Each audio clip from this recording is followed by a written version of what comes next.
4 ans après l'enterrement de l'écotaxe, sur l'A4, les portiques sont toujours là. Mais ils ne sont pas prêts d'être branchés. Un dispositif qualifié de mauvais exemple d'une mauvaise gestion par le nouveau ministre de la Transition écologique.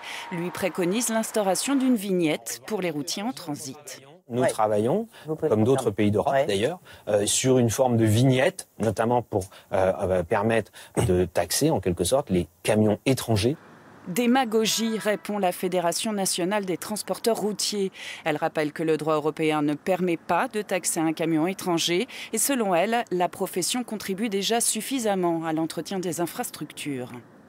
Le transport de marchandises paye actuellement 13 milliards d'euros sur les taxes. Seul un petit milliard revient à l'entretien des routes, alors qu'au départ, c'était un tiers qui devait y aller. Mais bon, c'est dans la grande lessiveuse de Bercy, et à partir de là, on ne sait plus qui fait quoi. Le réseau routier alsacien absorbe 20% du trafic des poids lourds de France, avec ses corollaires de pollution, de danger en matière de sécurité routière. Au début du mois, une série d'accidents mortels impliquant des camions sur l'A35 avait poussé la présidente du conseil départemental du Haut-Rhin à interpeller le gouvernement sur le sujet.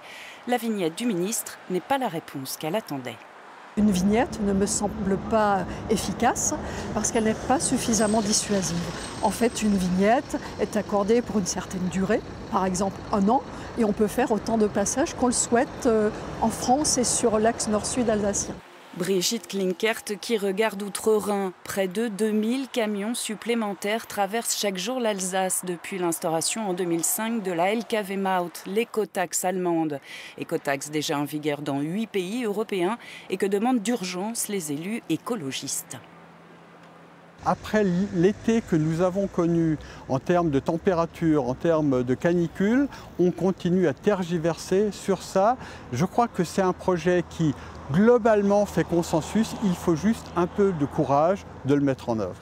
Si la France ne tranche pas, l'Europe le fera pour elle. Le Parlement a adopté le principe d'une euro-redevance applicable dans tous les pays de l'Union.